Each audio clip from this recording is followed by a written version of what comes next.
Continuando então com a leitura do livro Obsessão e Suas Máscaras, da doutora e pesquisadora Marlene Nobre. Hoje vamos ver deformações, isotropia ou licantropia. Ao acompanharmos a obra de André Luiz, deparamos-nos com a descrição de espíritos que se apresentam com expressão fisionômicas harmônicas, sem rugas, de aparência mais jovem ou mais amadurecida, com cabelos brancos ou de outra coloração, conforme a preferência de cada um. Isso em nosso lar ou em cidades e instituições congêneres. Na Terra, porém, o corpo físico nem sempre denota a posição espiritual do morador, em comparação com o perispírito. Vemos um caso do livro Libertação. André Luiz faz observações na casa do médico que cuida do caso Margarida. O duelo mental nessa casa é enorme. Ninguém cede, ninguém desculpa, e o combate espiritual permanente transforma o recinto numa área de trevas. Disse-lhe Maurício, um espírito amigo, que havia sido enfermeiro do médico. Casado em segundas núpcias, o dono da casa possuía 2 filhos do primeiro matrimônio. Mas o desentendimento e a desarmonia na casa eram enormes, porque além da incompreensão dos 2 filhos, pesava no ambiente a atuação da primeira esposa, que considerava a casa como sua propriedade exclusiva. André Luiz fixou atenção na segunda esposa, agora sentada à mesa do almoço, apuro na apresentação, muito bem penteada, maquiada, traje elegante, joias discretas, sem dúvida uma dama de fino trato. O médico desencarnado, contudo, examinou o corpo e a alma e observou um halo escuro que lhe denunciava a posição de inferioridade. Suas observações eram corretas. Quando a senhora tirava sono da cesta, num divã largo e macio, o seu perispírito, abandonando o corpo físico, deixou transparecer a sua condição espiritual. A senhora tornara-se irreconhecível. Estampava no rosto os sinais das bruxas dos velhos contos infantis. A boca, os olhos, o nariz e os ouvidos revelavam algo monstruoso. Ao vê-la, André Luiz recordou-se do livro de Oscar Wilde, O Retrato de Dorian Gray. Nele, à medida que o dono se alterava intimamente com a prática do mal, o retrato adquiria horrenda expressão. Maurício recordou e acrescentou: Sim, meu amigo, a imaginação de Wilde não fantasiou. O homem e a mulher, com os seus pensamentos, atitudes, palavras e atos, criam no íntimo a verdadeira forma espiritual a que se acolhem. Cada crime, cada queda deixam aleijões e sulcos horrendos no campo da alma.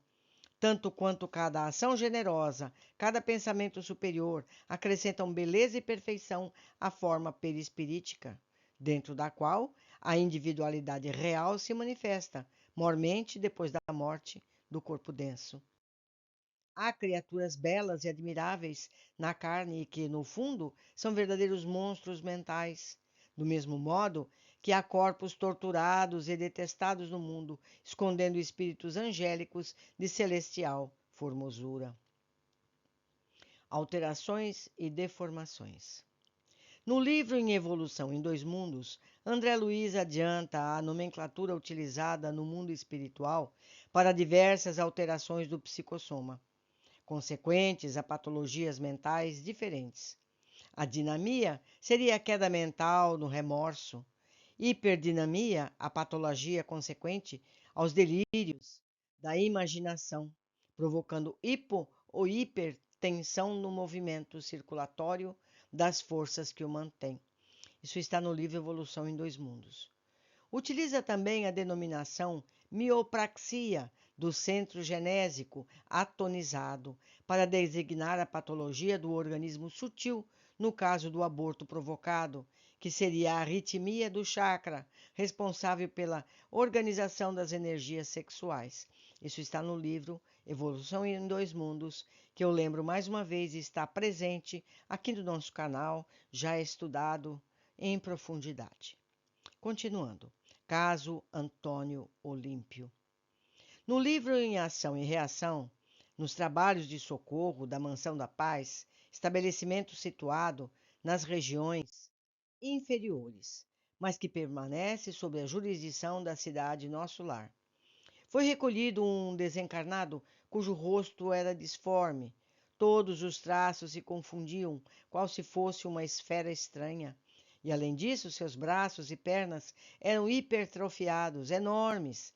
Depois de consultá-lo, o instrutor Druso afirmou que o desencarnado em questão encontrava-se sob terrível hipnose, tendo sido conduzido a essa posição por adversários temíveis que, de certo, para torturá-lo, fixaram-lhe a mente em alguma penosa recordação.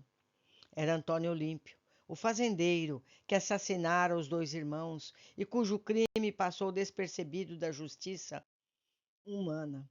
Sua história está também no estudo da fixação mental nessa obra. Caso da Mulher Loba. No livro Libertação, porém, os relatos reportam-se às zonas muitíssimo inferiores, às regiões infernais.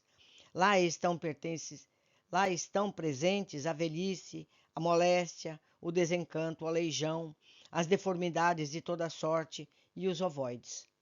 O perispírito de todos os habitantes dessas regiões é opaco, como o corpo físico, e pode sofrer ainda alterações mais profundas, deixando sua forma humana para apresentar-se como a de um animal. É o fenômeno conhecido genericamente como zootropia, mas tem também na licantropia, transformação em lobo, o processo mais conhecido. Nas regiões inferiores, onde habita Gregório, antes de sua reencarnação, conseguida após 700 anos na erraticidade, os desencarnados são julgados semanalmente por juízes implacáveis. As operações seletivas realizam-se com base nas irradiações de cada um, por técnicos que identificam os diversos males através das cores da aura dos espíritos ignorantes, perversos e desequilibrados. Gubbio explicou que cada mente vive na companhia que elege para si mesma. Ali estavam os magotes, almas envelhecidas, esquecidas das lições de amor do Mestre Jesus. Uma mulher foi trazida ao tribunal para julgamento. Confessa diante dos juízes que matou 4 filhinhos e contratou o assassino do próprio mando, entregando-se a depois às bebidas de prazer. Mas nunca pôde fugir da própria consciência. Através de olhar temível, o juiz sentenciou-a, dizendo que ela não passava de uma loba. A mulher desencarnada passou a modificar-se paulatinamente diante da sentença repetida várias vezes. Via-se patente, naquela exibição de poder, o efeito do hipnotismo sobre o corpo perispirítico. Gubbio enfatizou a relevância do remorso, estado de alma que conduz à corrigenda da falta, mas que também abre brecha, através da qual o credor se insinua, cobrando o pagamento. Esse estado, aliado ao hipnotismo, explica a transformação do perispírito. O hipnotismo é tão velho quanto o mundo e é recurso empregado pelos bons e pelos maus, tornando-se por base, acima de tudo, os elementos plásticos do perispírito, enfatizou. Tornou-se clássica na literatura espiritualista o caso de Nabucodonosor, rei cruel e despótico, que viveu, sentindo-se como animal, durante 7 anos. Diz a Bíblia, no Deuteronômio 4,33, que o seu corpo foi molhado de orvalho do céu, até que lhe cresceu pelo como as penas da águia e suas unhas como das aves. Quanto à irmã, transformada em loba, Gubbio afirmou que ela não passaria por essa humilhação se não a merecesse, e que poderá renovar-se mentalmente se o desejar, pois para todos os espíritos Deus mantém aberta a senda redentora. O número de comunicações de espíritos que a apresentação animalesca nas sessões espíritas é muito grande. Como afirma André Luiz, a obsessão é flagelo leminado com ignorância. Somente a desobsessão remove as trevas do espírito. Isso está descrito no livro Desobsessão. Vampirismo com repercussões orgânicas. Possessão. Na possessão, temos um grau mais avançado de atuação do espírito obsessor, constrangendo de forma quase absoluta a ação do obsidiado. Kardec compreendeu-a como uma substituição, posto que parcial, de um espírito errante a um encarnado. Como se trata de um grau mais avançado de vampirismo, as patologias orgânicas estão sempre presentes. Vamos acompanhar os casos de possessão com o olhar que os espíritos superiores nos emprestam. Para tanto, é-nos imprescindível compreender a perversidade como loucura, a revolta como ignorância e o desespero como enfermidade. Isso está descrito no livro No Mundo Maior. Caso Pedro Camilo, no Mundo Maior. André Luiz e Calderaro acompanharam o caso Pedro Camilo. Os benfeitores detiveram-se em vasto hospital, junto ao leito de Pedro. Abatido e pálido, mantinha-se ele unido à deplorável entidade desencarnada. Fios muito tênues entrelaçavam os dois mutuamente, desde o tórax à cabeça. Pareciam visceralmente unidos um ao outro, como se fossem prisioneiros dos mesmos pensamentos, comoções e sentimentos. Calderaro explicou que são dois enfermos, um na carne, outro fora dela, de cérebros intoxicados e sintonizados um ao outro. E expõe o histórico da doença atual. Há 20 anos, aproximadamente, Pedro, o doente internado, assassinou o atual verdugo. Trabalhavam juntos numa grande cidade, entregues ao comércio de quinquilharias. O homicida desempenhava funções de empregado da vítima desde a infância e, atingida a maioridade, exigiu do chefe que passara a tutor o pagamento de vários anos de serviço. Negou-se o patrão, terminantemente, a satisfazê-lo, alegando as fadigas que vivera por assisti-lo na infância e na juventude.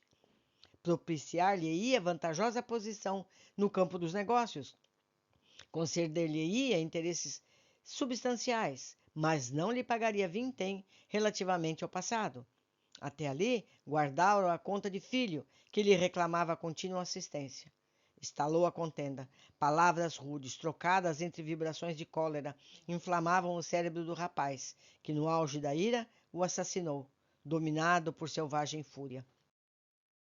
Antes, porém, de fugir do local, o criminoso correu ao cofre em que se amontoavam fartos pacotes de papel-moeda, retirou a importância vultosa a que se supunha com direito, deixando intacta regular fortuna que despistaria a polícia no dia imediato. Efetivamente, na manhã imediata, ele próprio veio à casa comercial, onde a vítima pernoitava, enquanto a pequena família fazia longa estação no campo. Fingindo preocupação ante as portas cerradas, convidou um guarda a segui-lo, a fim de violarem ambos uma das fechaduras. Em poucos momentos, espalhava-se a notícia do crime. No entanto, a justiça humana, emalhada nas habilidades do delinquente, não conseguiu esclarecer o problema na origem. O assassino foi pródigo nos cuidados de salvaguardar os interesses do morto.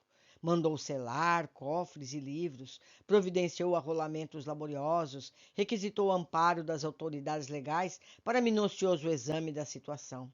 Foi verdadeiro advogado da viúva e dos dois filhinhos do tutor falecido, os quais, mercê de seu devotamento, receberam substanciosa herança.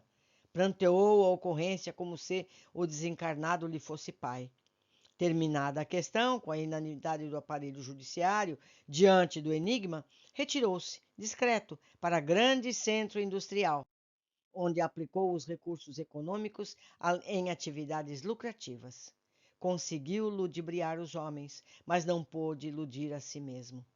Calderaro prosseguiu contando o que se desdobrou depois do gesto extremo. Camilo, a entidade desencarnada, passou a persegui-lo por onde quer que fosse.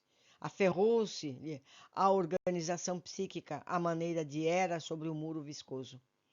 Para se ver livre do assédio constante, Pedro recobrou as atividades, desdobrando-se nos empreendimentos materiais. Com isso, viu sua fortuna multiplicar-se, mas não encontrava paz. Casou-se com uma jovem extremamente elevada à zona superior da vida humana, a qual lhe deu 5 filhinhos encantadores. A esposa auxiliou-o muito, mas o obsessor nunca lhe deu trégua. Teve depressões nervosas, pesadelos pavorosos.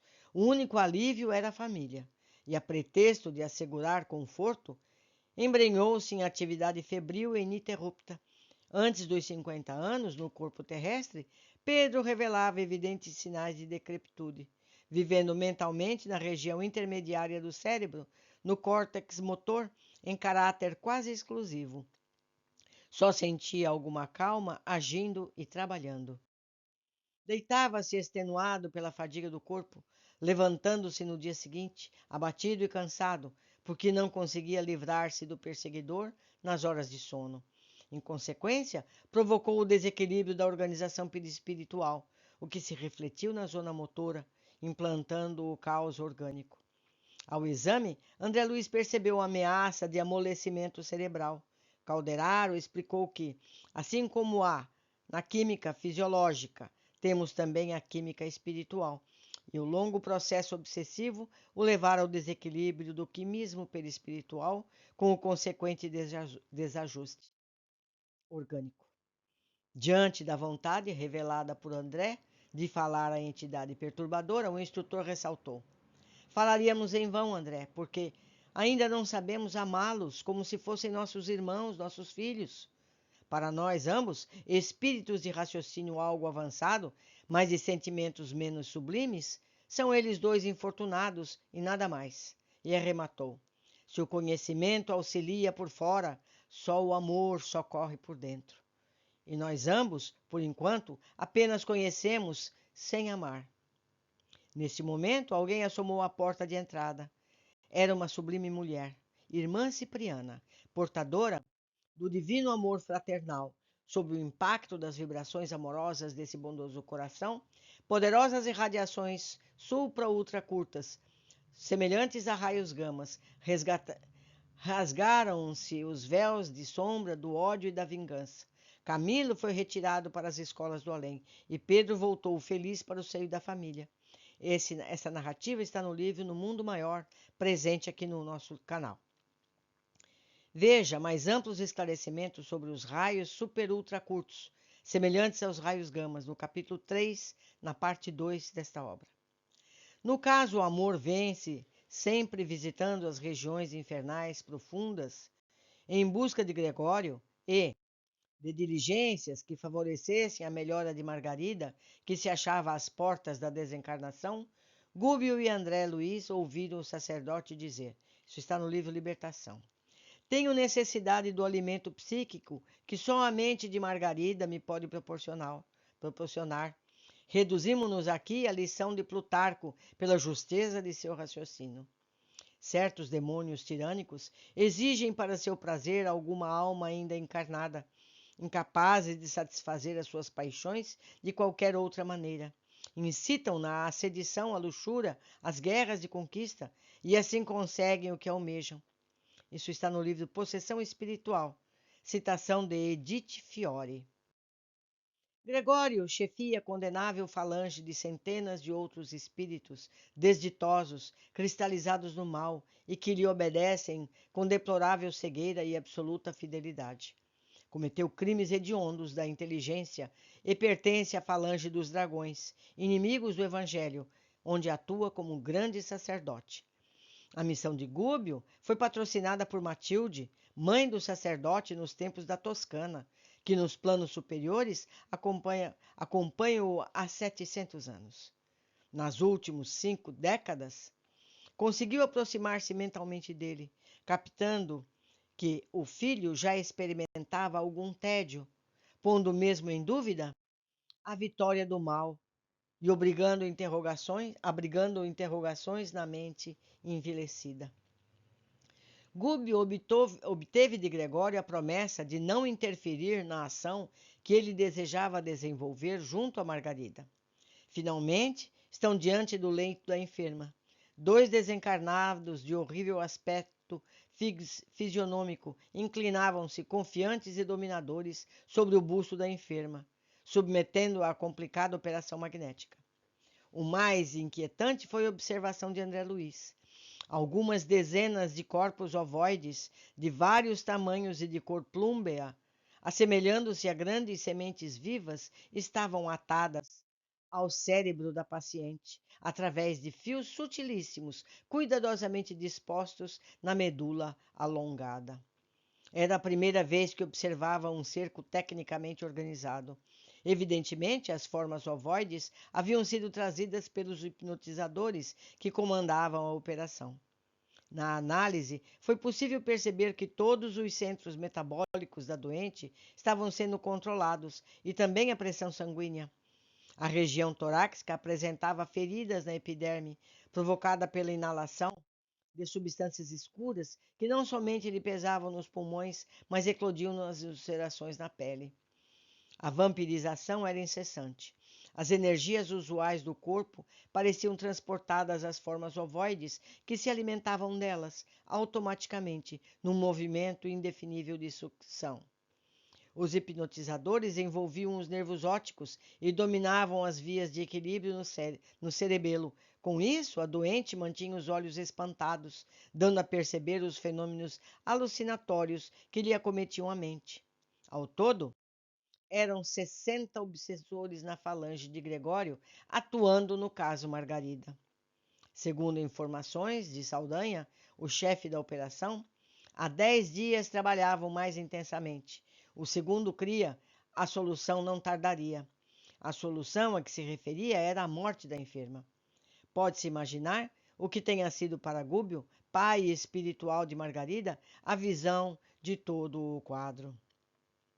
O livro Libertação contém todo o desfecho extraordinário desse caso de possessão. Convido a todos que encontrem esse livro aqui no canal e o estudem com cuidado. Vamos aprender muita coisa com essa leitura.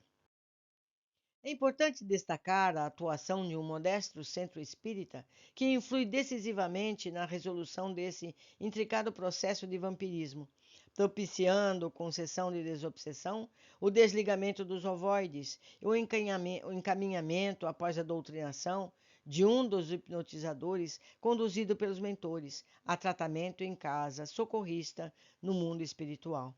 Mas a cura de Margarida e a internação de Gregório para a futura reencarnação foram conquistas inesquecíveis, vitória retumbante do amor, sublime amor. Como vemos, a possessão pode se instalar através de mecanismos diversos. No caso Pedro Camilo, sob a atuação de um único obsessor, instalou-se ao longo de 20 anos, alterando o quimismo espiritual ou a fisiologia do perispírito e, consequentemente, o desequilíbrio orgânico, provocando, entre outros distúrbios, ameaça de amolecimento cerebral. No caso de Margarida, estabeleceu-se mais efetivamente em 10 dias, com organização técnica competente e atuação de uma falange composta de 60 obsessores, entre os quais 2 hipnotizadores e dezenas de parasitas ovoides, decretando a falência orgânica quase total em virtude do controle do sistema endócrino, da pressão sanguínea e das funções importantes da economia orgânica. Impressionante, não é, meus amigos? Mas o saber liberta. Quando nós, eu e vocês, estudamos essas linhas, vamos nos preparando para que tais situações não ocorram conosco ou com algum familiar próximo. Terminamos o capítulo de hoje. Espero que tenham apreciado. Aguardo a todos no próximo capítulo. Um abraço.